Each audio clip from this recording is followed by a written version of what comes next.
there. Aha. There we go. Everybody is here.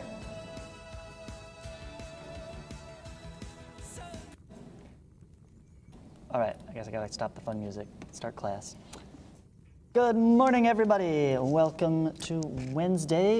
You made it through the quest, at least most of you. There's some of you who have not completed the quest yet, like you were supposed to do yesterday. You're lucky.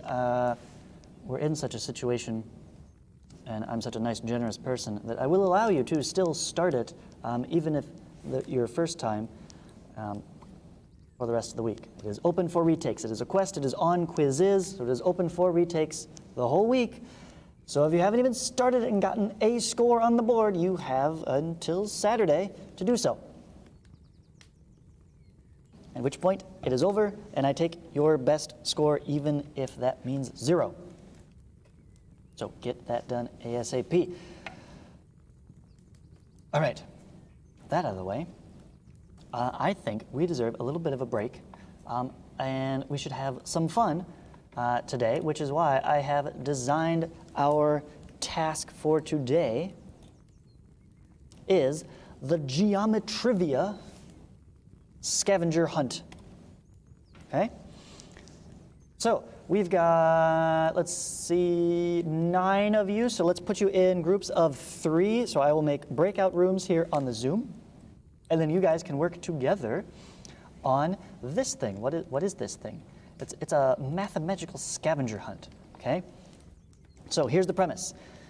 The geometry students at the lunar spaceport Galileo have just completed a geometry puzzle called Geometrivia for their Earth friends at the NASA Academy in Atlanta, Georgia. Geometrivia is a multi-step problem-solving puzzle. Some questions require information that you must find in the chapter. Some questions may require library research, or Google, as it were. Other questions require that you locate a particular word in a sentence from the chapter. Geometrivia demands group effort. Okay? This is why you are in groups. Some of you can do the math computations. Some of you can do the research questions. Some of you can read through the chapter and find the sentence that it's looking for to fill in the blanks, right? So here is what you are going to do. Here are the questions A through, and it goes on to the next page, P. Right? You're going to find the answer to each question, mostly in the form of filling in the blank. Okay? You're going to substitute numbers for the letters in your answer according to the table. Okay? So you have to be very specific about your answer. There is only one correct answer. You'll have the correct series of letters. And then you can convert those into numbers. So if it starts with a G, well, that becomes 6, right?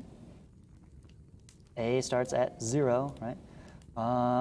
It goes up 9, 10, 11, 12, then 12, 11, 10, 9, back down to 0. Right? Those are the numbers they picked, right? The order doesn't really matter. Convert them to numbers. Add the numbers you find to find the value of that variable. So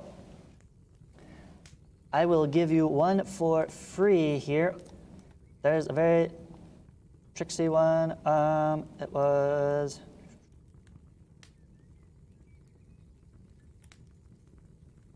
here we go. This one. Right.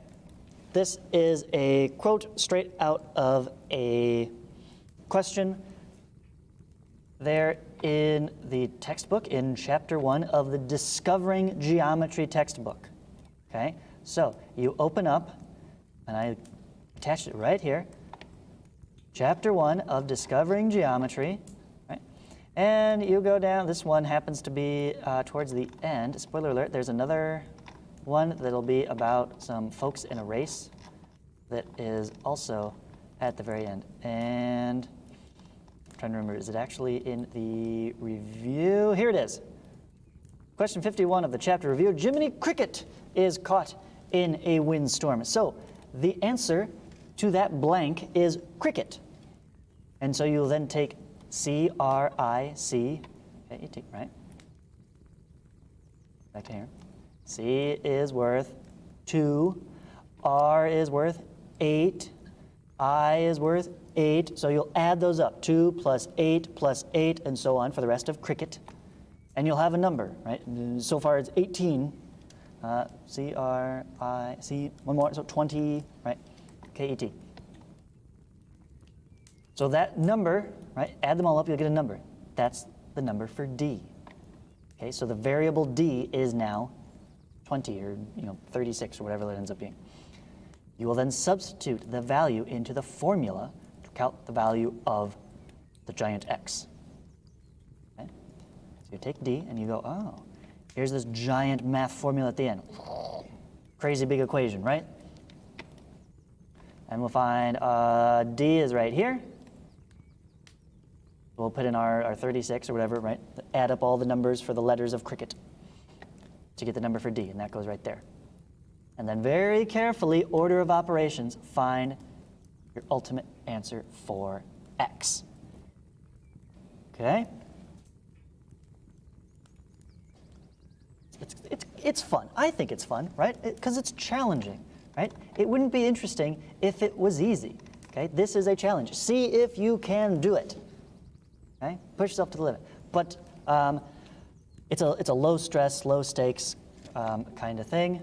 Okay? You are not graded on the accuracy of your results.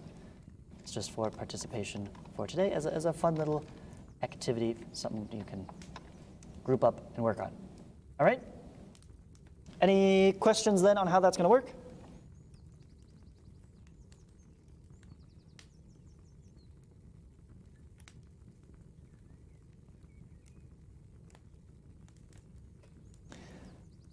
All the members work on the same doc. Ooh, that sounds like a good idea. Yeah, use those digital tools to your advantage. Create a shared Google Doc. You can do that.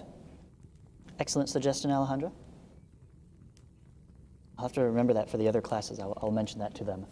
Like, hey, guess what? If you guys make a shared Google Doc, you can more easily collaborate, right? Or use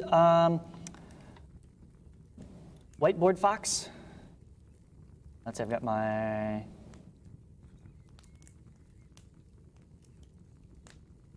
This guy, Whiteboard Fox, you can create a shared whiteboard. Then you can all draw and sketch if you want to on the same shared online whiteboard. So if you want to collaborate there, it's kind of like Google Doc, but instead of typing, you can draw with your mouse. And everybody can see it there, shared there. So that's another option for you. All right, so I've got the